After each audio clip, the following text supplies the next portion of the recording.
Vamos a ver.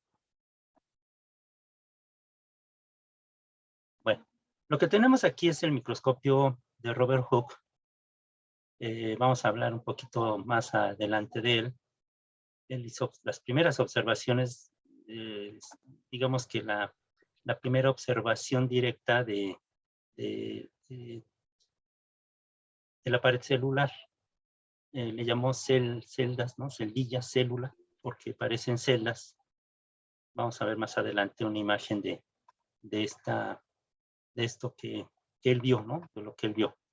Voy a apagar el video para que no tengamos problema. Bueno, entonces, bueno, Robert Hooke, digamos, todavía era un naturista, ¿no? No teníamos todavía el concepto de biología. Se considera que la biología como tal surge pues ya a finales del siglo XIX. Fueron varias las causas que hicieron que la enorme información, la gran cantidad de información que ya se había colectado por parte de los naturalistas, todo lo que sabían ya sobre los seres vivos, sobre cómo se organizaban, permitió tener ya una estructura teórica y metodología ya unificadas. Entonces esto nos permitió ya entender que en primer lugar se definió su objeto de estudio, ¿no? De la biología. La historia natural había descrito minuciosamente en lo que en su momento se pensaba que eran creaciones divinas. Bueno, obviamente entre las que se hallaban todos los animales, las plantas y hasta los minerales, ¿no? Porque durante muchos siglos prevaleció la idea de que solamente podíamos clasificar a los organismos en animales, plantas y minerales, ¿no? Pero bueno, a principios del siglo XIX, el avance de este conocimiento, principalmente sobre los organismos, planteó pues la necesidad ya de considerar una ciencia, ¿no? Una ciencia que se abocara a su estudio específico. Y bueno, durante este siglo XIX se plantearon también muchos conceptos y teorías que dieron unidad a lo que hoy conocemos como el conocimiento sobre los seres vivos. Aquí tenemos una réplica. Si ustedes leyeron el librito de Cazadores de Microbios, pues van a identificar que esta es una réplica de un microscopio como los hacía Anton van Leeuwenhoek. Leeuwenhoek ponía una gota de muestra en esta punta como de alfiler que ve aquí. Es una puntita con una lente. Pulían las lentes. Con los tornillos que están ahí se subía y se bajaba. Se podía subir y bajar la muestra o girarla. Pero inicialmente era una gota. Obviamente no existían los portaobjetos, los cubreobjetos, ¿no? En esa gota de muestra, pues, como lo describe en el libro, se describe en el libro, se encontró, se descubrió toda una vida, ¿no? Una serie de organismos que no nos imaginábamos que estaban ahí, ¿sí? Era el mundo microscópico que ahí estuvo todo el tiempo, pero que ahora ya podíamos ver, ¿sí? Posteriormente, ya se establece lo que es la teoría celular. Esta teoría celular establece, bueno, que las células son la unidad morfológica y funcional de todos los seres vivos. O sea, se determina en primer punto, la célula es la unidad, ¿sí? Que define desde el punto de vista morfológico y funcional a todos los seres vivos. Todos los seres vivos estamos formados por células, ¿sí? Sin embargo, bueno, la teoría de la evolución plantea que las características de los organismos son el resultado de una historia de cambios que, bueno, se han llevado pues todo un tiempo desde hace unos 3.500 millones de años. Y bueno, y se explica entonces aquí el origen de la diversidad, ¿sí? La teoría del gen, por otro lado, expone una de las características fundamentales de los seres vivos, que es la continuidad de la vida. Entonces vamos a ver tres aspectos. Vamos a ver la teoría celular, ¿sí? La teoría de la evolución, ¿sí? De manera breve, no la vamos a abarcar así en la profundidad, y la teoría del gen, que nos va a permitir ya después ver la parte del módulo correspondiente a la genética. Entonces vamos a ir avanzando poco a poco en todos estos conceptos. La ciencia, entonces, ya les había dicho, la ciencia de la biología, pues surge ya a partir del siglo finales del siglo XIX, digamos, ya está sustentada perfectamente, ¿sí? Aquí en la presentación estamos viendo las células de corcho que observó Robert Hooke, ¿sí? Hay un facsímil, hay un documento. Yo tengo, por ejemplo, un libro completamente histórico de Buffon y sobre los inicios de la clasificación de los organismos, ¿no? En este caso hay un facsímil de las primeras fotos de los estudios de Robert Hooke. Y entonces aquí se observa lo que vio él en su microscopio, ¿no? Lo primero que vio al observar el corcho, pues vio estas pequeñas celdas. Cuando él las describe, en ese entonces pues se le da el nombre entonces de célula, debido a que pues efectivamente tal pareciera que lo que se ve aquí en este trozo de corcho pues es una serie de celdas, celdillas, donde seguramente estaba una célula en cada una de las celdas, ¿no? Entonces, bueno, se ha comentado que digamos que el trabajo principal de todos los estudiosos de estos naturistas del siglo, hasta el siglo XIX, fue describir y clasificar los organismos y sus componentes. La descripción de su anatomía y cómo funcionaba y cómo se constituía, todo esto se constituyó en una teoría, en un cuerpo científico, ¿sí? En el siglo XVIII, 17, en el siglo XVII, perdón, sí, 1600, siglo XVII, el desarrollo tecnológico, particularmente, digamos, la invención del microscopio por parte de Leeuwenhoek, permitió la exploración de un mundo que antes era inaccesible, no lo conocíamos, no lo habíamos visto nunca, ¿sí? Que esto era inaccesible para el ojo humano, no los podíamos ver a simple vista, ¿sí? El avance, bueno, abrió un sinfín de posibilidades y formas de aproximación a lo que es el estudio del mundo microscópico. Sin embargo, esto no fue suficiente. No bastaba con tener estos instrumentos o técnicas que facilitaran, digamos, la observación de estructuras o fenómenos vivos para poder entenderlos y explicarlos. Fue necesario entonces también contar con marcos conceptuales que posibilitaran su interpretación, ¿no? ¿Por qué se mueven? ¿Por qué son diferentes? ¿Sí? Entonces, esto entonces fue necesario contar con estos marcos. Y un ejemplo de esto lo constituye el planteamiento de lo que hoy conocemos como la teoría celular.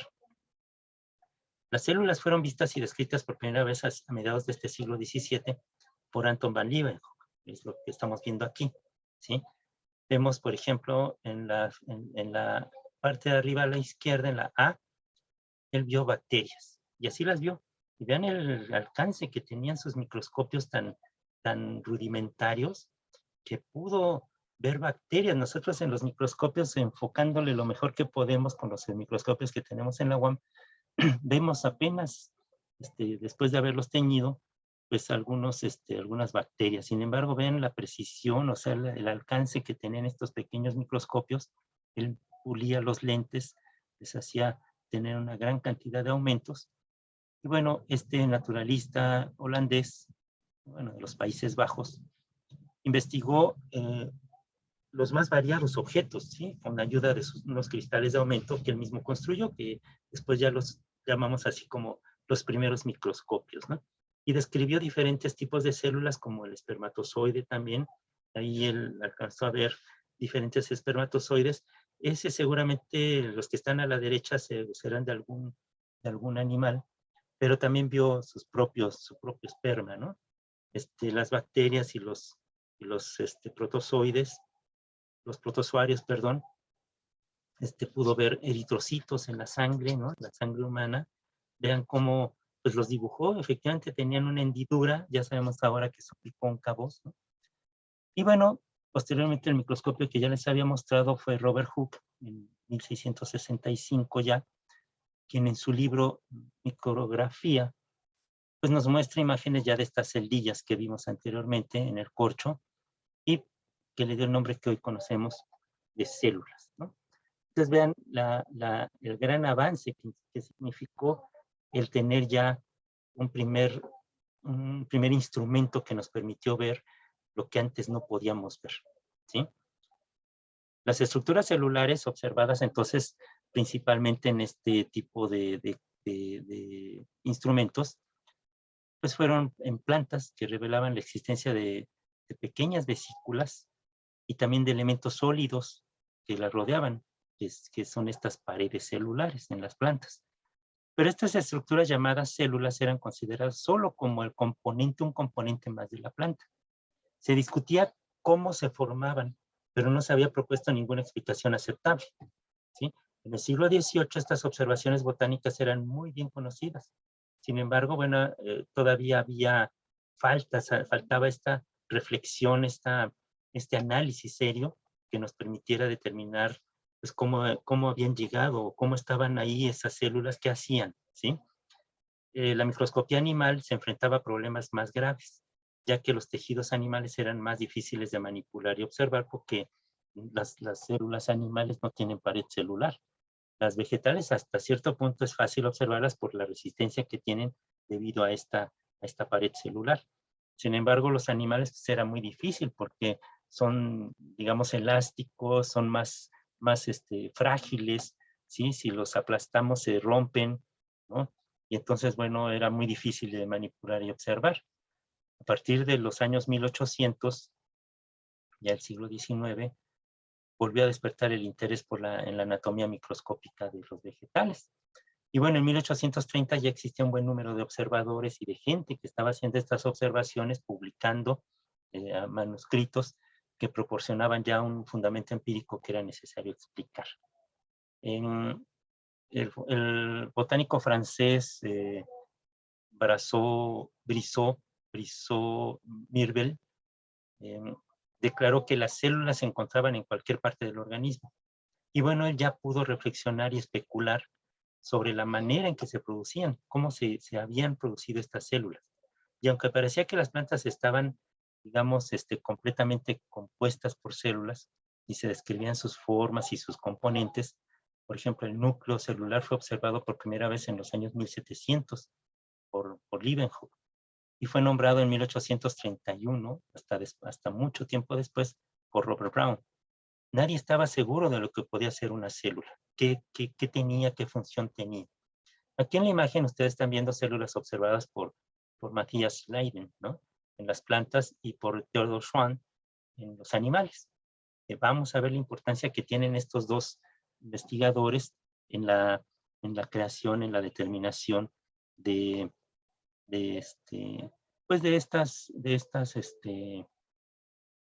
esta teoría celular, ¿sí? Son fundamentales, ¿no? En 1830, Schwann y Leiden entonces enunciaron lo que hoy conocemos como la teoría celular. Estos investigadores, el primero, Schwann era zoólogo, y el segundo era un botánico, ¿sí? Lograron entonces integrar las tendencias de observación y pensamiento de su época. Entonces, se hablaba ya de la necesidad de encontrar la unidad de lo vivo, ¿sí? Y mediante investigaciones microscópicas muy, muy detalladas, ¿sí? Haeckel y muchos hacían unas obras maestras, unos dibujos preciosos. Les voy a buscar los que tengo, se los voy a mostrar el próximo martes. Son unos dibujos hermosísimos, o sea, hasta un punto de vista artístico. Obviamente, estos primeros investigadores le ponían mucho de su cosecha, o sea, adornaban, digamos, estos dibujos, pero de todos son fantásticos. O sea, lo que ellos pudieron ver, la sorpresa que les causó ver este mundo microscópico, pues obviamente tiene también su parte artística, ¿no? Ellos dibujaban, ¿sí? Y entonces, bueno, después de una comunicación verbal entre Schwann y Leiden, Schwann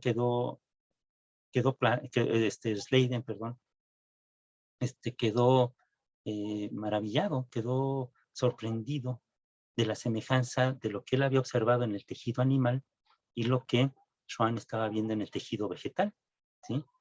Schwann pensó que el establecimiento de una nueva visión en la estructura orgánica solo podría demostrarse si se encontraba que las partes elementales de todos los animales se desarrollaban de la misma forma que en las células vegetales. Entonces vean la importancia que tiene esta, digamos, esta reflexión, ¿no? Es decir, si se mostraba que las causas de la generación tanto vegetal como animal eran idénticas, entonces los productos de este proceso, o sea, las propias células, tendrían que ser también cuerpos equivalentes. ¿Sí? Aunque el mecanismo de formación celular que proponía Schwann fue desacreditado años después, estas ideas pusieron cimientos firmes a lo que conocemos como la teoría celular. ¿Qué es lo que enuncia esta teoría celular? Enuncia la continuidad de las células por medio de su división. También en esta misma teoría se postuló que la célula era la unidad metabólica fundamental, aun cuando en ese entonces todavía no se conocía a profundidad. Seguimos investigando el funcionamiento metabólico de la célula, ¿no? Pero ya existía esta idea de que el funcionamiento, esta parte funcional, correspondía a esto que conocemos hoy como metabolismo.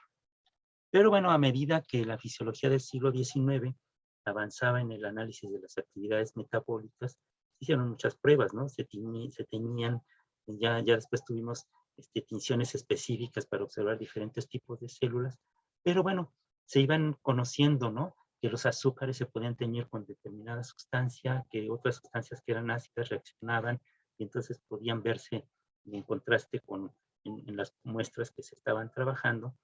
Y bueno, a medida que la fisiología del siglo XIX entonces avanzaba en analizar este comportamiento, esta actividad metabólica de todos los organismos y de las partes que lo componen, la teoría celular se fue transformando de ser una visión esencialmente anatómica, como fue al inicio, a constituirse en una interpretación totalmente funcional de las estructuras. Aquí estamos viendo las células en división observadas por Fleming, Walter Fleming, no el de la penicilina, ¿no? Es Walter Fleming, que primero observó en animales, ¿sí? Del lado izquierdo, observó esta división celular en animales, y después Edward Strasburger lo observó en plantas, ¿sí? A finales del siglo XIX. Y entonces vean cómo ellos pudieron ver esta similitud, ¿no? Entre lo que pasaba en la célula animal comparado con lo que pasaba en la célula vegetal. Y ya hacia 1860, entonces, varios investigadores habían observado numerosos casos de formación celular por medio de un análisis de lo que hoy conocemos como la división celular preexistente. Y bueno, esto sumado al avance que habían tenido los estudios sobre el desarrollo embrionario, porque ya desde entonces ya se habían estado observando embriones de muchos animales. De hecho, surge por ahí una teoría, ¿no? Medio disparatada, ¿no? Que da pie a lo que hoy conocemos como que llega un momento en el cual todos los embriones son parecidos, ¿no? No puedes distinguir entre un embrión de tiburón, un embrión de pez, de ave y de humano, ¿sí? O de mamífero. Pero bueno, eso lo vamos a seguir viendo ya después. Pero esto de unificar este estudio del desarrollo embrionario permite entonces también comprender que la continuidad de la vida pues, se puede interpretar como divisiones celulares a gran escala. O sea, las similitudes nos permitirían entonces ahora establecer similitudes y diferencias entre las células de diferentes tipos. Y bueno, la continuidad de la vida adquirida ya adquirió entonces un nuevo y completo significado, porque en la célula podemos ver la unidad estructural y funcional que se autoperpetúa y que era común a todos los seres humanos, a todos los seres, a todos los seres vivos, ¿no?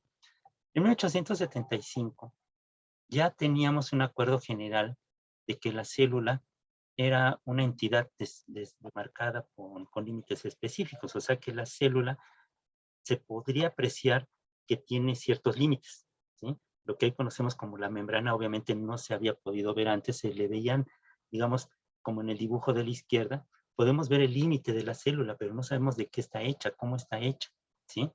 Y entonces, bueno, ya se veía que había una especie de delimitación de lo que tiene por dentro la célula, y estos límites específicos también estaban poseídos, se veían, se distinguían en el núcleo. El núcleo también estaba delimitado digamos, por una barrera, ¿no? Y entonces, bueno, el núcleo a su vez, entonces se veía ya que tenía estructuras ya especializadas que hoy llamamos cromosomas, como lo que se ve en las fotos, en las imágenes.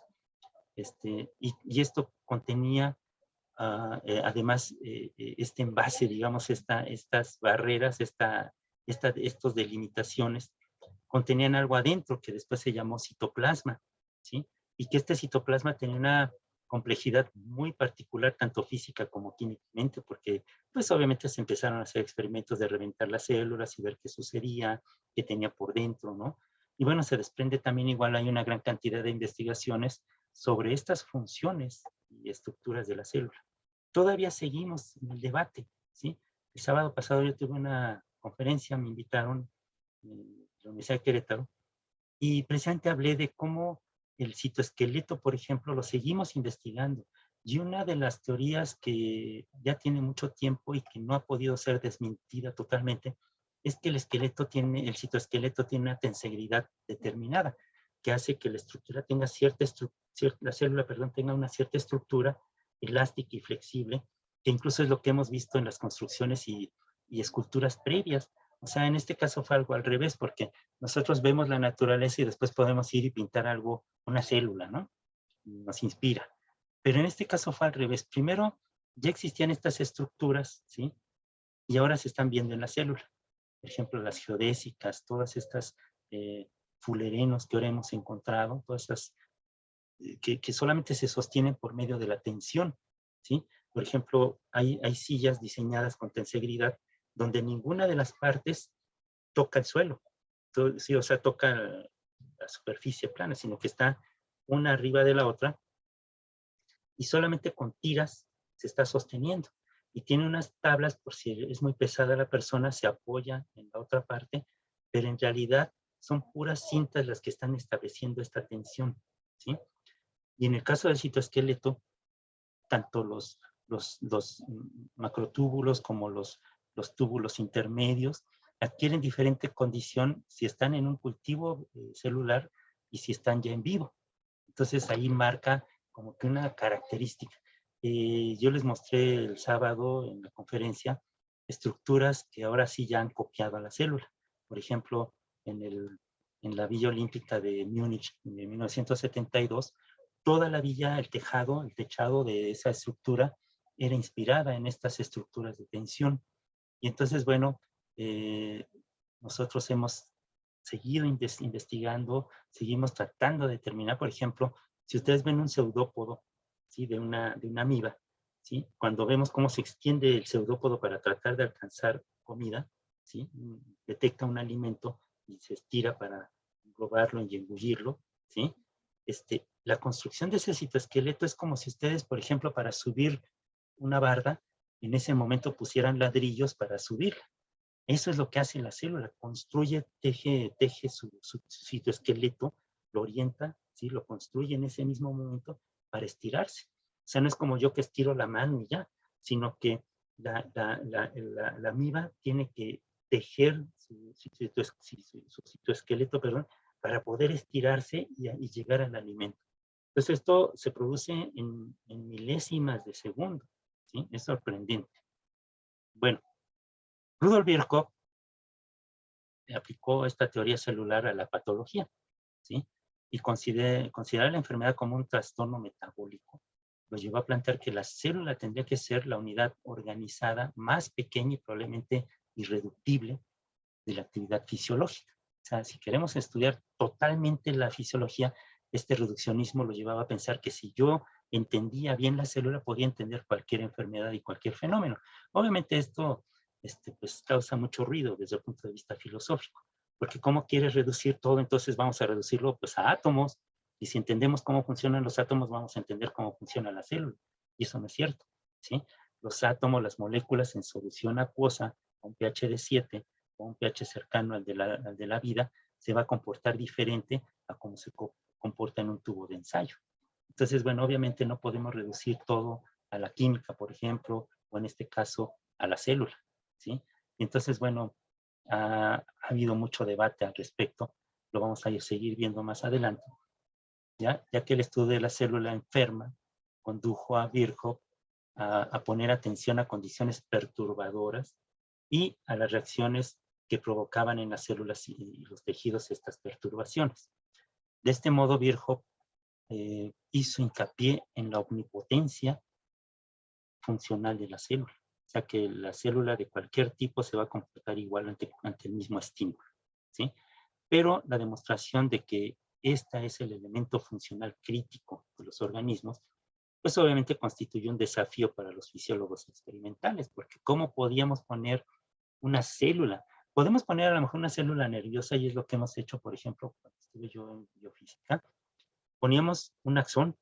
¿Cuál es el axón más grande que se puedan imaginar? Por ejemplo, sabemos que las células del sistema nervioso son muy pequeñas, ¿sí? ¿Cuál se imaginan ustedes que yo utilizaba como modelo para estudiar una célula?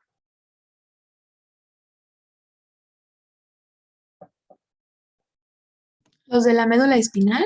Los de la médula podrían ser, ¿sí? Efectivamente usábamos axones, o sea, utilizábamos células nerviosas, porque una célula nerviosa, por ejemplo, en un, eh, los parientes de los pulmones, calamares, ¿sí, verdad? Sí, calamar. El calamar tiene células nerviosas con el axón que cubre todo su cuerpo.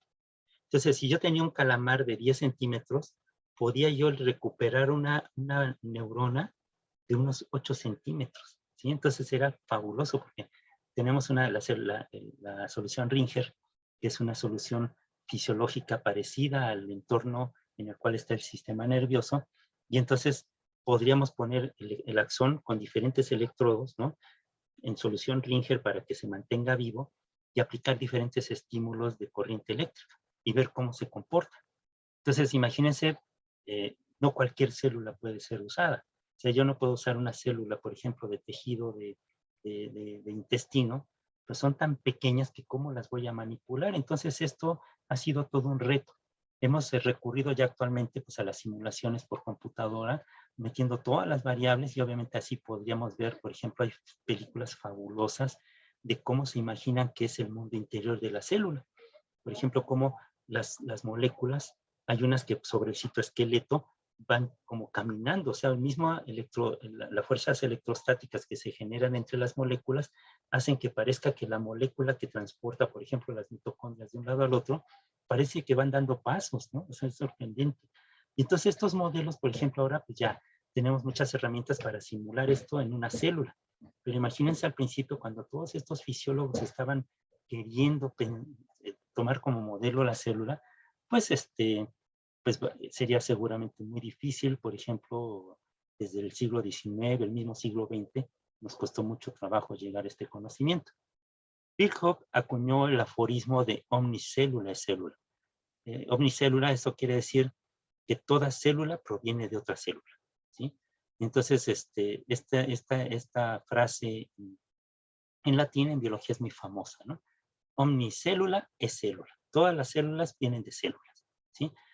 Este hecho de la naturaleza, entonces, aunado a todos estos experimentos de Pasteur, por ejemplo, impulsaron la eliminación por completo del concepto de generación espontánea en el pensamiento biológico. Entonces, si ustedes se dan un tiempo de leer Los cazadores de microbios, van a entender, van a comprender cómo fue esta génesis de la biología, cómo nació propiamente la biología, ¿sí?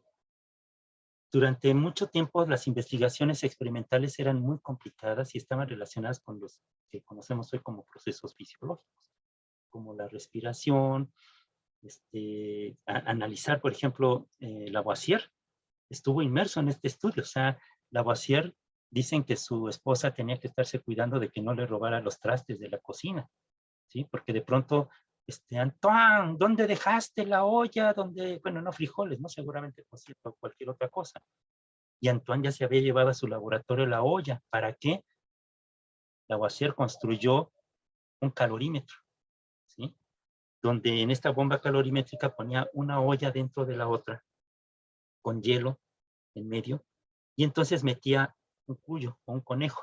Le dejaba una parte para que drenara, y entonces medía cuánto del hielo se descongelaba en la presencia de este animalito.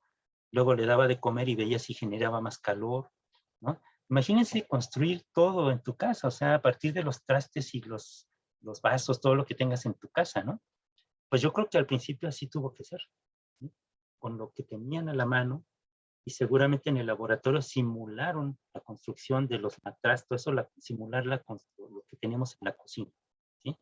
Entonces, ya para mediados del siglo XIX, Claude Bernard planteó que las células y los tejidos celulares conformaban un todo funcional, cuyo funcionamiento dependía de la dinámica de la célula y los líquidos corporales que la bañaban.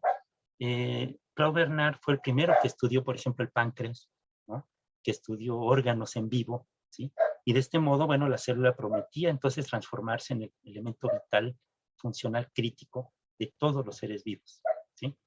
Ya para inicios del siglo XX, muchas líneas de investigación que incluían el estudio de todos los procesos respiratorios, porque es lo que estábamos analizando, también se estaba analizando en ese entonces, y el análisis de todas estas estructuras y funcionamiento de lo que es hoy conocemos como el sistema nervioso, ¿no? Comenzaron a responder al desafío. O sea, ya se podían tener, por ejemplo, a principios del siglo XX, Santiago Ramón y Cajal hizo un aporte científico increíble.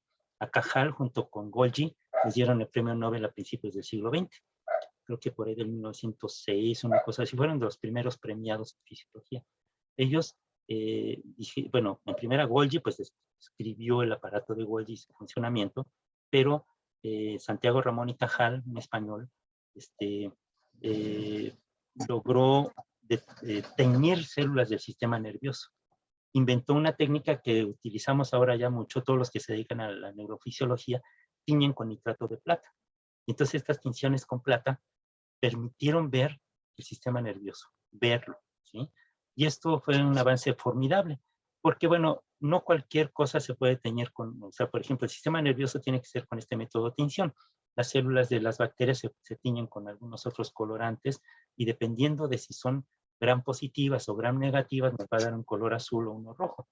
Pero esto es importante porque entonces ya sabemos que a pesar de que hay una cierta unidad, ¿sí? En lo que es la célula, también hay diferencias entre una y otra, ¿sí? Santiago Ramón y Cajal, por ahí si se ve una biografía de Ramón y Cajal van a ver la vida sorprendente de este señor. Y él, además de ser un magnífico investigador, era un buen filósofo y buen escritor. Entonces, bueno, es un héroe para España. Y bueno, él pudo analizar y mediante estos análisis se dieron nuevos enfoques conceptuales de lo que hoy conocemos como la teoría celular. Esta teoría celular, planteada inicialmente por Schwann y Sladen, se enriqueció con el aporte de Virchow, que ya habíamos hablado, que le puso el enfoque hacia las enfermedades, ¿no? En primera postula, esto sí hay que anotarlo, bueno, de todos yo les voy a mandar el material, pero son puras imágenes, va a quedar grabada la clase, ¿no? En primera, que los seres vivos están formados por células, todos, ¿sí? Que la unidad más pequeña con vida es la célula. Si yo extraigo la parte de adentro de la célula y la pongo en un cultivo, ya no es posible que esa célula se reconstituya. Entonces, la unidad irreductible de los seres vivos son las células, ¿sí? Que las características de los seres vivos dependen de las células individuales, ¿sí? En un órgano todas se comportan igual, pero cada una de esas células da cierta característica y cierto ambiente para estar en contacto con las demás, y entonces las características de los seres vivos dependen de las células individuales. Y finalmente que toda célula proviene de otra célula, de una preexistente, como lo planteó Virchow. Entonces, bueno, en muchos libros nos plantean solamente el aporte de Schwann y Sladen, pero también el aporte de Virchow ha sido muy, muy importante. Y de este modo, entonces, la teoría celular iluminó todos los campos de la investigación biológica. Ya se estableció un campo propio del estudio de la vida, que era la célula, y entonces surge ahora sí ya la biología. Se estableció que cada célula se forma por una división de otra. Se dividen y entonces dan origen a dos células, ¿sí?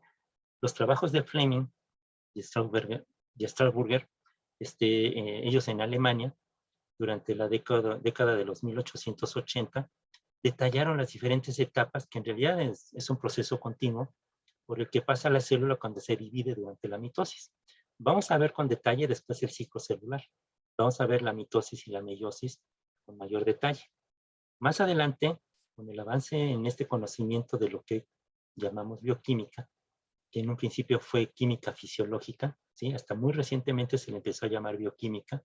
Todavía en los años 30, 40, se encontraban libros que hablaban de la química fisiológica, ¿sí?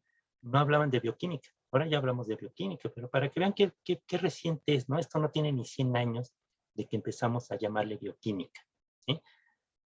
Se demostró entonces que existen semejanzas fundamentales en la composición química y las actividades metabólicas y todo el funcionamiento de las células, independientemente de qué tipo de célula sea. También se reconoció que el organismo como una unidad es el resultado de las actividades, funciones e interacciones de las células con sus vecinas o con el entorno, ¿sí?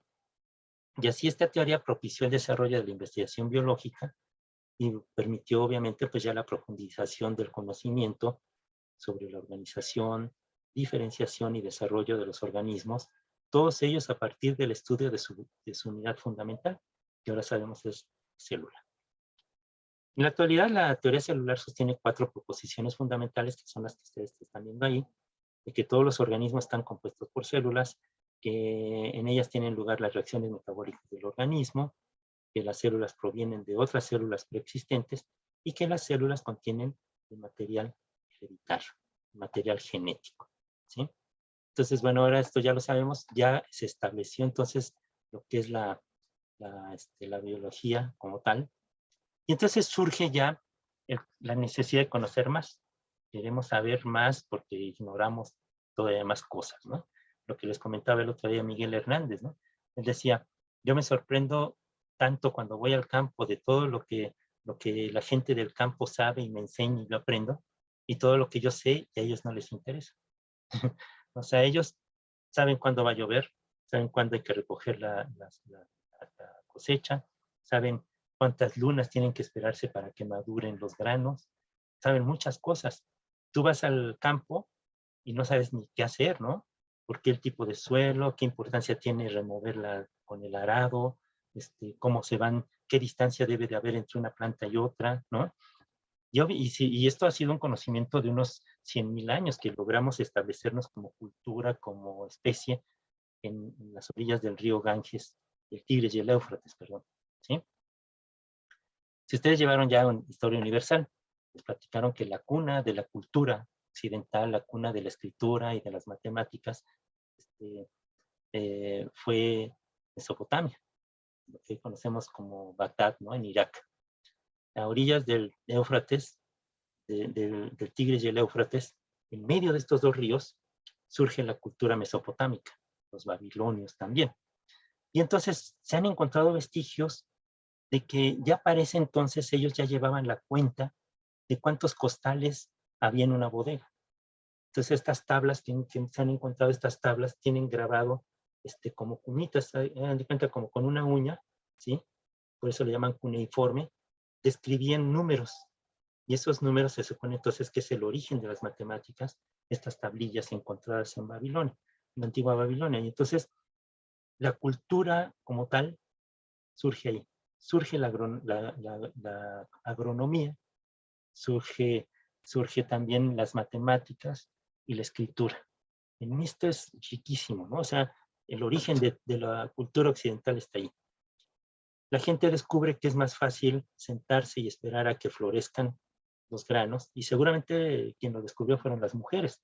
Las mujeres se quedaban a extraer la sustancia de lo que se cazaba o se recolectaba, y bueno, por ahí se caían semillitas, y con el tiempo observaban que surgían plantas, ¿no? Ahí de esas semillas donde habían caído, surgían plantas. Y entonces, bueno, fueron las que idearon, seguramente llevaron la idea de hacer surcos y sembrar, ¿sí? Surge la agricultura. Y entonces, bueno, nosotros sabemos que la especie humana surge hace más de 100,000 años, ¿sí? Muy reciente en la historia de la Tierra. Mujeres y hombres que se han preguntado siempre, siempre, de dónde venimos, qué somos, de dónde, cómo nos hemos desarrollado. Y bueno, a la naturaleza le conferimos muchas, muchas ideas, pues, de miedo, ¿no? Que dan origen a lo que hoy conocemos como las religiones. En la antigüedad, bueno, los humanos siempre hemos tratado de entender desde la antigüedad la naturaleza con base en concepciones religiosas. Creyeron y siguen creyendo que por la acción de uno o varios seres omnipotentes se pudieron haber creado todos los seres vivos y que estos se mantienen tal y como los conocemos, ¿sí? El fijismo, o sea, que no han cambiado. El perro siempre ha sido perro, el humano siempre ha sido humano, el elefante siempre ha sido elefante. Y eso se sigue planteando, ¿no? Obviamente, en todas las religiones. De ella dan cuenta mitologías como la egipcia, la griega, las tradiciones religiosas judeocristianas, ¿no? Que conocemos. Una creencia se refiere a algo que es dado por cierto aunque no haya sido demostrado. Una teoría científica, por el contrario, es un planteamiento lógico que explica fenómenos naturales. Con base en la aplicación de diversas metodologías, nosotros le llamamos el método científico, ¿sí? Y esto nos da un grado considerable de certeza porque podemos reproducir, por ejemplo, un experimento, reproducirlo en nuestro propio laboratorio y ver que efectivamente ese es el resultado.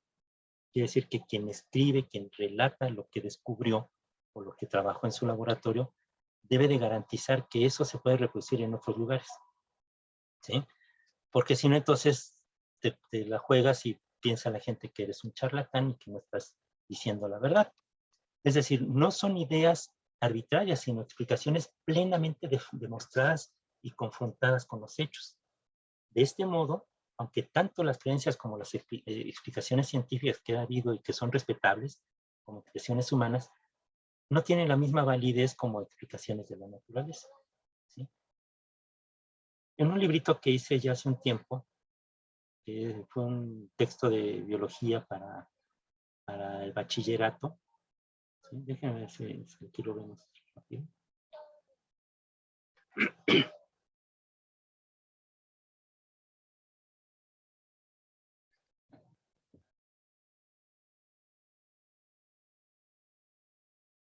Bueno, aquí está. Ya no lo busquen, ya está agotado. Es un librito de biología para el bachillerato por competencias, ¿sí? Yo al final planteo un, un experimento. No un experimento, una experiencia más bien. Una experiencia que sucedió en, en la India. Se los voy a leer para que vean. Es un documento, está documentado esto, ¿sí? En cómo se llama, y las arañas tomaron los árboles. Para que vean cómo las teorías evolutivas, ¿sí? No quiere decir que ya nos vamos a quedar como estamos. De hecho, se especula que el hombre del futuro va a tener una frente más grande que la mía, ¿sí? Va a tener los ojos muy grandes, ¿sí? Y la parte del mentón y estos reducidos. Ese es el planteamiento que tienen, que vamos a necesitar mayor capacidad de almacenamiento y procesamiento de información y por lo tanto el cerebro y la caja craneal va a tender a crecer. Eso es como se imaginan dentro de unos miles de años que va a ser la humanidad, si es que logramos sobrevivir, ¿no? Y las arañas tomaron los árboles. Hace unos meses en Pakistán, bueno, estaba equivocado, no era India, bueno, está cerquita, Pakistán anteriormente fue de la India, ¿no? En Pakistán llovió como no se recordaba. En una sola semana cayó la misma cantidad de agua que se esperaba para toda una década. Los seres humanos afectados fueron millones, pero los animales también se vieron forzados a luchar por su sobrevivencia. Y esa es parte de la explicación de las fotografías que se pueden ver en un blog que está documentado. Estos árboles, recubiertos por completo de tela araña, sirvieron de isla de náufrago a miles de arácnidos, que se vieron obligados a escapar de la lluvia subiéndose a los árboles. Desde entonces, las enormes colonias de arañas se han apoderado de las copas de los árboles ubicados cerca de un lago y no han vuelto a bajar al suelo. Ahora los árboles semejan grandes algodones de azúcar. Se ven estas fotos donde está el árbol y parece así, está todo envuelto de blanco, recubierto totalmente de telarañas. Y aquí hay dos hechos muy importantes. En primera, la capacidad de los organismos a adaptarse quiere decir que es la evolución en marcha, en vivo, en el momento, ¿sí? El extraño comportamiento de los artrópodos ha supuesto una pequeña bendición para los habitantes de la zona. Este es el otro lado, el beneficio que ha aportado al humano. Esta región se llama Sindh. Y es que este inusual fenómeno ha ayudado a que los mosquitos desciendan en número, ya que muchos quedan atrapados por las enormes telas casi inmediatamente después de abandonar las aguas tras su fase de ninfa, ¿sí? Cuando estaban las arañas en el suelo, pues no podían atrapar muchos insectos, ¿no? Porque era limitado el número de insectos que pasaban por ahí. Pero ahora que lograron subirse a los árboles y aprovechar ese nicho que estaba desocupado, ahora esos árboles que semejan algodones de azúcar, salen los mosquitos y se quedan atrapados ahí en esos árboles. Las arañas tienen más comida, ya están felices, ya no quieren bajarse, ahí se van a quedar, ¿sí? El resultado, un descenso acusado en el riesgo de malaria para los lugareños, y es que en este caso se cumple el viejo refrán, no hay mal que por bien no venga, ¿sí? Efectivamente, disminuye la malaria, entonces hay un beneficio para la humanidad, ¿sí? Para el científico es una prueba evidente ahí de que la evolución sigue en marcha y que en cualquier momento los organismos se adaptan, ¿sí?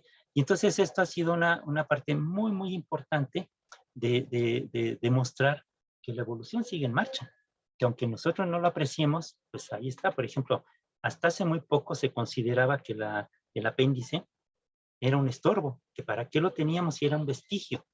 Y entonces mucha gente de manera voluntaria, incluso para que no le diera problemas después, iba y se la quitaba. En emergencia, pues sí nos hacemos, algunas personas se han tenido que quitar el apéndice, ¿sí?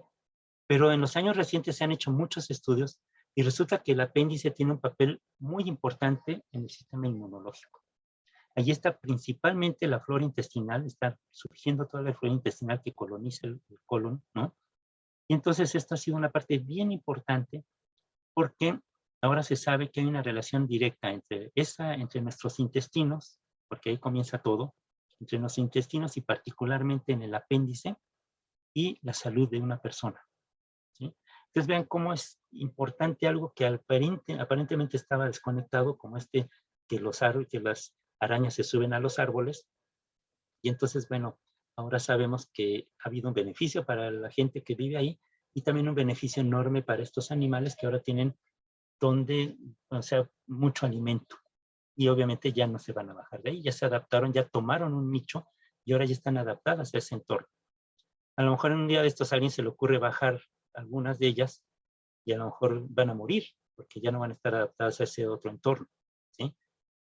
Tuvo que pasar entonces mucho tiempo en que, bueno, las creencias sobre el origen divino del universo y de los seres vivos dieron paso a lo que planteamos hoy como explicaciones científicas sobre el origen de la vida y el origen y evolución de los organismos. Ya, por ejemplo, Elia está leyendo, no sé si ya terminó de leer Las Musas de Darwin. Las ideas que tuvo Darwin no surgieron de la noche a la mañana, fueron fruto de un proceso muy largo de pensamiento y de ideas de otras personas, ¿sí? Que él logró concretar, completar y tener como un cuerpo teórico a su planteamiento de origen de las especies. A finales del siglo XVIII, entonces, y a principios del siglo XIX, fue cuando empezaron a plantearse las teorías basadas en los fundamentos naturales, donde se discute acerca de, bueno, cómo se han ido transformando las especies y, bueno, obviamente el origen natural de los seres vivos, incluyendo a los humanos. Durante este periodo de finales del siglo XVIII, principios del siglo XIX, las explicaciones históricas fundamentales para los naturistas de ese entonces, que pensaban que los seres vivos evolucionaban, pero no sabemos cómo, se convirtieron en un tema esencial. Durante estos años, ¿sí? Prácticamente unos 70, 80 años, en estos años se produce una transformación de esta visión estática de los seres vivos en los cuales el perro siempre ha sido perro, la ballena siempre ha sido ballena, ¿no? Y entonces se introduce la idea de cambio a través de largos periodos de tiempo, no de los 6.000 años que plantea la Biblia, obviamente, sino de un periodo de miles de millones de años, ¿sí? Una transformación de vida. Entonces se nos ha cambiado el punto de vista porque introducimos entonces ya los cambios a largo plazo sobre la Tierra y esto cómo ha influido en los seres vivos. Así, bueno, a principios del siglo XIX algunos naturistas se plantearon ya la posibilidad de que las especies se transformaran y fue, bueno, Lamarck, ¿no? Juan Bautista, Baptiste, el conde de Lamarck, quien en 1807 postuló la primera teoría coherente para explicar este proceso. Yo me acuerdo que también en la secundaria, en la prepa, me hablaban muy bien de Darwin y muy mal de Lamarck, así como que era un tonto, qué ocurrencias, cómo las jirafas estirando el cuello iban a lograr tener el cuello más largo.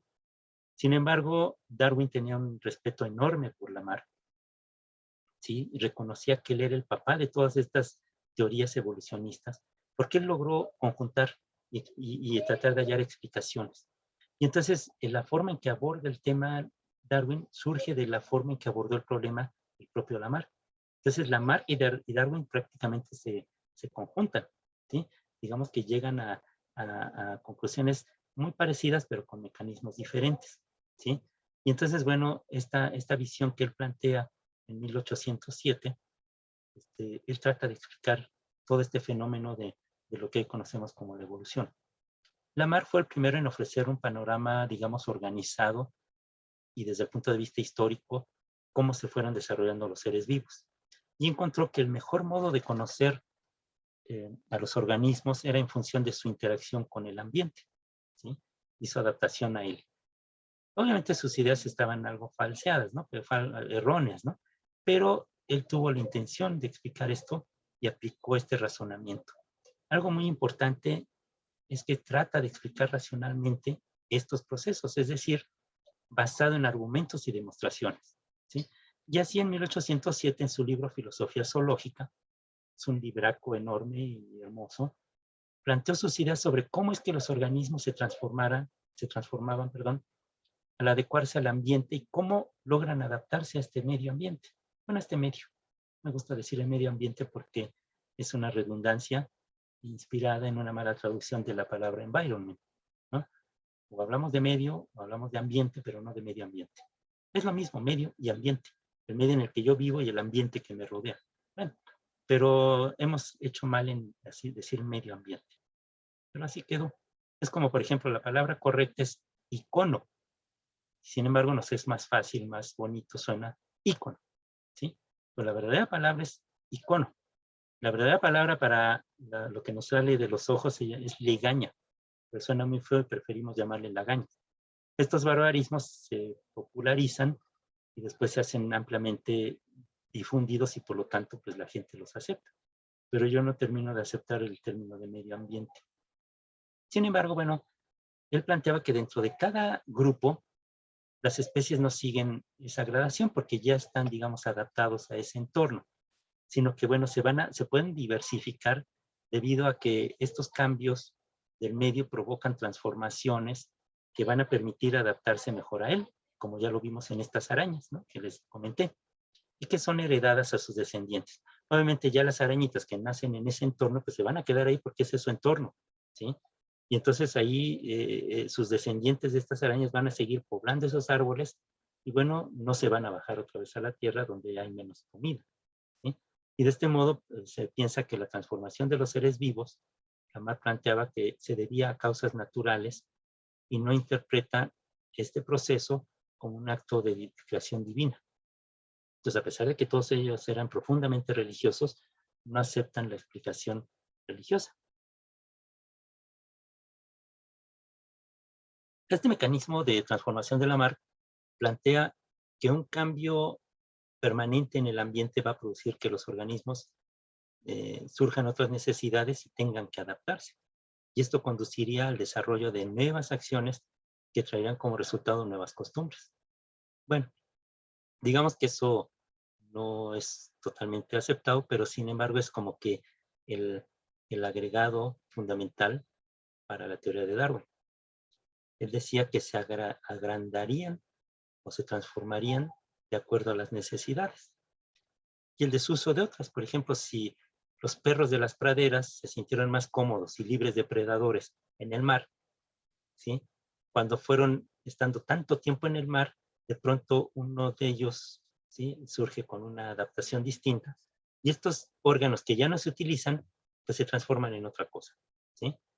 No lo explica del todo bien, pero él decía que tendían a desaparecer esas características que no se utilizaban. A estos caracteres adquiridos durante la vida del organismo serían transmitidas a sus descendientes, y ahí es donde ya falla, ¿no? Este proceso sostenido durante mucho tiempo, durante un largo periodo de tiempo, traería como consecuencia la transformación de las especies. Y bueno, que la idea de la evolución era compartida por algunos científicos de su tiempo, pues la teoría de Lamarck no tuvo mucha aceptación, ya que varios de los conceptos que el investigador incluyó en su explicación sobre la transformación de las especies no fueron compartidas, digamos, por sus contemporáneos y no consideraban válido, ¿sí? Y de hecho, actualmente no las consideramos válidas, pero los planteamientos también que los otros hicieron no eran totalmente ciertos. Lamarck contribuyó de manera importante en la gradual aceptación de la evolución biológica. Y su teoría representó obviamente un gran avance en la explicación sobre cómo evolucionan los seres vivos. Algunos años más tarde, por ahí en 1859, Charles Darwin publica El origen de las especies, y ahí él expone una teoría que explica con suficiente claridad el hecho de la evolución, y bueno, plantea también posibles mecanismos que lo esclarecen. De manera paralela, Alfred Russel Wallace había llegado a conclusiones muy similares, por lo que se considera que ambos autores son los conceptores de la actual teoría de la evolución por selección natural, y que constituye la base de lo que hoy se llama evolucionismo contemporáneo, ¿sí? ¿Qué es lo que planteaba Darwin en contraposición con lo que dicen los demás? Entre 1938 y 1859, Darwin desarrolla todo su procedimiento, pero vean cuántos años se tardó, ¿no? O sea, tardó 19, 22 años, ¿no? 22 años, 23, no, a ver, no, 21, ¿no? 21 años, perdón. 21 años en aterrizar sus ideas. Entonces, obviamente, pues Wallace, fresquecito y teniendo todo ahí en el entorno, no recordando más bien cómo hizo Darwin todas sus notas, pues llegó a la misma conclusión. Pero bueno, entre esos años, Darwin plantea que la variación ocurre al azar. Es que la variación se mantiene por medio de la que conocemos como, la que se conoce ahora como la selección natural. En términos generales, esta teoría sostiene que el proceso evolutivo implica dos aspectos principales: el origen al azar y el mantenimiento o eliminación de las especies o de los organismos previos por medio de un mecanismo que él llama la selección natural.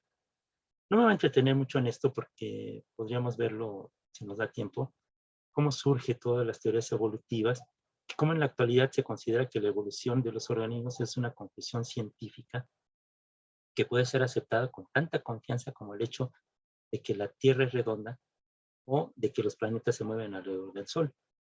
Para llegar a esta afirmación, los científicos han recurrido a las aportaciones de diversos campos de estudio de la biología, como son la paleontología, la embriología, la ecología, la genética, la biología molecular, entre muchas otras disciplinas. Entonces, obviamente, el conocimiento que tenemos actual y los equipos que tenemos actualmente, pues nos permiten hacer un montón de comparaciones y de estudios a nivel ya molecular, ¿sí? Los evolucionistas también están interesados en esclarecer lo que es la historia de la evolución, es decir, buscan determinar las relaciones de parentesco que existen entre distintos organismos y proponen cuándo se separaron los linajes que llevan a las especies vivientes actuales, formadas por lo que se llama como árboles filogenéticos, ¿sí? Es como ir atrás. Tenemos aquí un organismo que hubo antes de él, y estos cómo fueron antes, y después cómo fueron antes, ¿no? Y entonces, yendo para atrás, cómo surge, por ejemplo, los humanos, las plantas, los hongos, ¿sí? Seguramente de protistos, y bueno, ahora sabemos que hay un ancestro común que dio origen tanto a las bacterias verdaderas, las eubacterias, como a las arqueas, pero que las arqueas no son tan primitivas como se pensaba en un inicio. Son adaptaciones muy remarcadas, muy importantes. Y bueno, con estos árboles filogenéticos es posible reconstruir, por ejemplo, se ha tomado el citocromo C, que es parte de la cadena respiratoria. Esta proteína es prácticamente igual en bacterias que en humanos o en ballenas. Y entonces se tomó como ejemplo el citocromo C, el mapeo total, y ver en qué partecitas cambia y cómo se relaciona con los organismos previos. Y entonces se han establecido árboles filogenéticos completitos a partir de una sola molécula que se mantiene casi inalterada en todos los organismos, que es el citocromo C. Actualmente se han hecho estudios más sofisticados. Por ejemplo, actualmente el árbol filogenético que tenemos en vigencia se basa en la ultraestructura molecular de los ribosomas. Y entonces, siguiendo la huella de la estructura de los ribosomas y su origen, hemos logrado reconstruir árboles filogenéticos más certeros que el del citocromo C. En el citocromo C, por ejemplo, estamos muy cercanos los chimpancés de los humanos, pero curiosamente también los caballos y los cerdos. Tan es así que durante mucho tiempo estuvimos aplicando, por ejemplo, insulina de cerdo e insulina de caballo a los humanos para controlar la diabetes, ¿no? Otro objetivo de estos investigadores evolucionistas es explicar cómo aparecieron entonces todos estos seres vivos, como digamos los invertebrados, los peces, los anfibios, los reptiles, las aves y los mamíferos. Y también de cómo es que se extinguieron grandes grupos, como los dinosaurios, por ejemplo, ¿sí? O los grandes mamíferos que proliferaron hace unos 10.000, 20.000 años en la Tierra. Y de este modo, las investigaciones en el campo del evolucionismo, pues buscan conocer la sucesión histórica de los organismos, proponen los ritmos según los cuales se lleva a cabo la evolución y describen la multiplicación y la extinción de especies y otros aspectos relacionados. Bueno, sin embargo, ¿cómo surgen estas teorías? ¿Cómo surgen, por ejemplo, preguntas que se hacen los investigadores actualmente es, y bueno, apoyados en estas grandes teorías, cómo se originaron las especies, cómo se transforman, de dónde proviene el ser humano y fundamentalmente cómo surgió la vida, ¿sí? Entonces, bueno, tenemos muchas cosas que reconocer. Aquí tenemos una propuesta de árbol filogenético que es a partir de un ancestro común que hoy llamamos Luca, ¿no? Este Luca, este último ancestro común universal, Last Universal Common Ancestor, el Luca, podría dar origen, bueno, de origen a bacterias, pero a su vez también a lo que conocemos como las arqueobacterias, que también de dónde surgen lo que conocemos hoy como los protistas, y finalmente cómo surgen plantas, humanos y hongos, que serían, digamos, todo esto que está aquí del lado derecho sería el dominio Eucaria, el dominio Arqueobacteria y el dominio Eubacteria. Y entonces, bueno, este es un árbol filogenético de los dominios de la vida, y es como los tenemos organizados actualmente. La de Whittaker sigue vigente, pero digamos ahora ya es más actualizada, esta de los tres dominios, ¿no? Los tres dominios que son las eubacterias, las arqueobacterias, o el dominio arquea, y el dominio eucaria. Y en la eucaria están lo mismo plantas, hongos, ballenas, salamandras, todos los eucariotas, ¿no? ¿Qué dio la célula eucariota? Pues ya nos mostró la posibilidad de poder tener, digamos, diversos mecanismos para explicar muchas cosas a nivel genético. Y entonces, bueno, ¿cómo están organizados? ¿Cómo se dividen? Pues todo eso lo vamos a ir viendo ya en las próximas sesiones. Sí, hasta aquí una fotografía magnífica. Esto que está aquí en azul es un núcleo, ¿sí? Y esto que ven aquí son fibras mediante una tinción especial que florece. Por ejemplo, no está todo el tiempo iluminado, sino que están periodos de oscuridad y después se prende para que el tinte se active. Es como cuando ustedes rompen una de esas varitas y después se iluminan, ¿no? Cuando las llevamos a los estadios o a los conciertos. Esta fluorescencia necesita la luz, digamos, para iluminarse, y cuando la apagamos, brilla, ¿sí? La bioluminiscencia.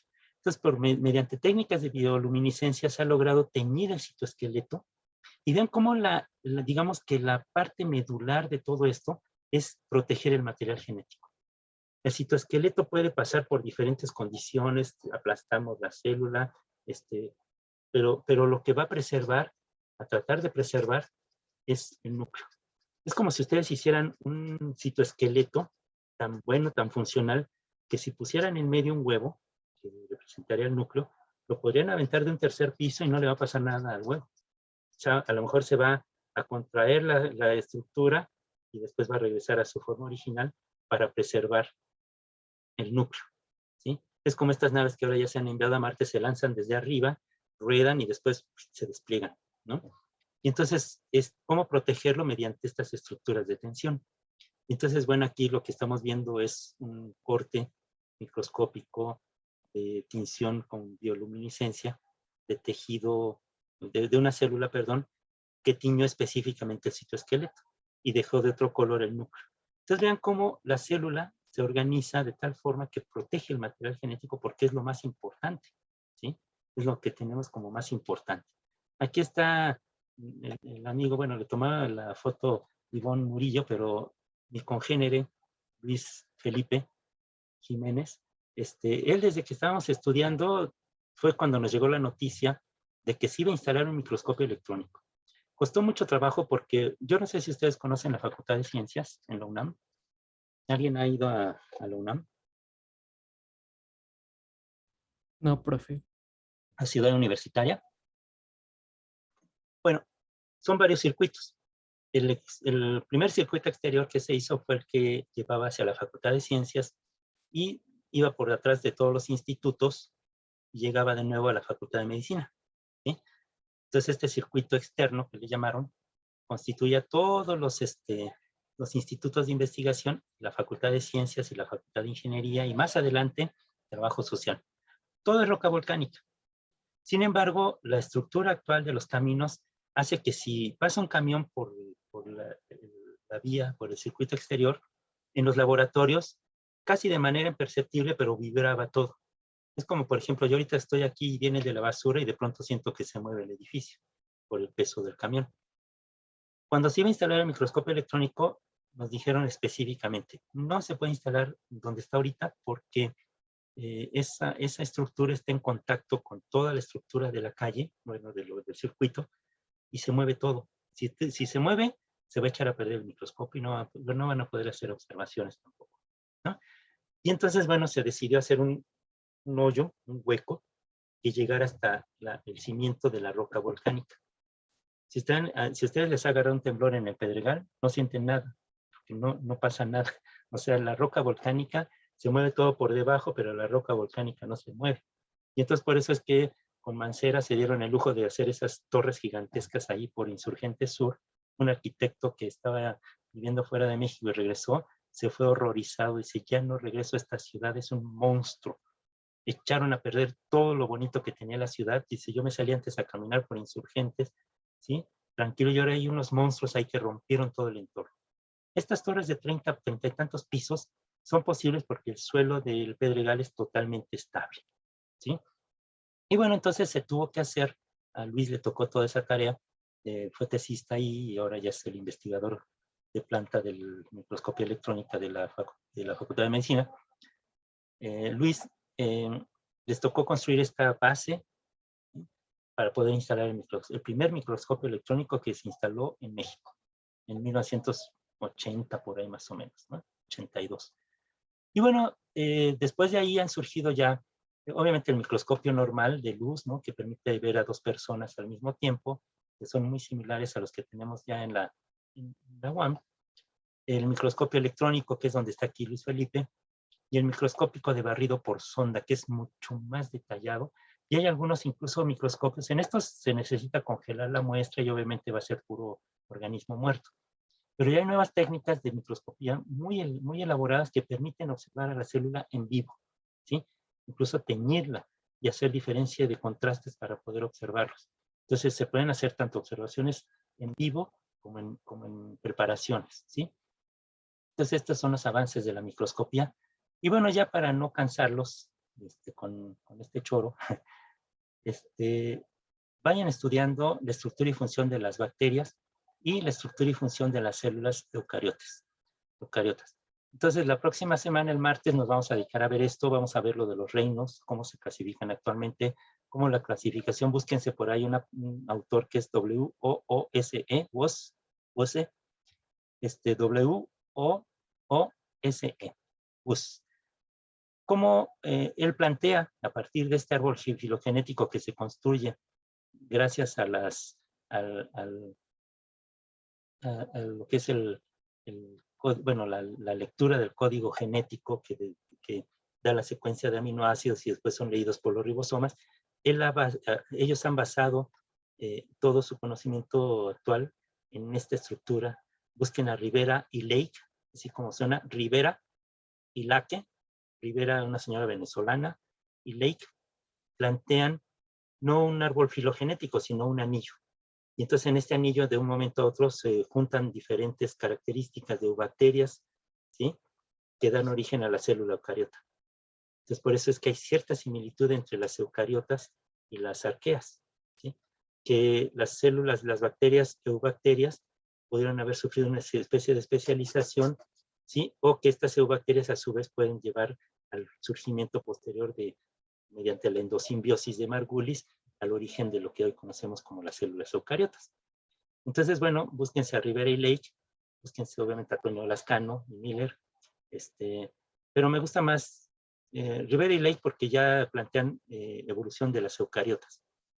Pero busquen también por ahí información sobre cuál es la función y la estructura de las bacterias. Van a encontrar mucha información. ¿Cuál es la diferencia entre las gram positivas y gram negativas? Vamos a ver eso posteriormente. Es lo que deberían de ver en el laboratorio. Yo voy a buscar la forma de hacer una pequeña práctica con ustedes para hacerlo en casa. A lo mejor vamos a plantar en gelatina. Vamos a sembrar bacterias, ¿sí? Entonces, a lo mejor por ahí vamos a hacer una práctica así en casa, ¿sí? Y mientras buscan esta información, sobre todo, bueno, Wood lo que plantea es que las arcillas fueron las que permitieron crear una superficie de contacto para las moléculas, ¿sí? Y que esas arcillas son muy importantes para el origen de la vida. Pero él ha seguido con una serie de estudios planteando que el ribosoma es la clave para entender el mundo RNA, pero también cómo han evolucionado las especies. Entonces, bueno, hay muchas teorías diversas, muchas teorías nuevas. Lean todo lo que puedan. Yo voy a tratar de enviarles alguna información de artículos así sencillitos para que lo revisen. Y bueno, y la clave de todo esto siempre les digo va a ser leer.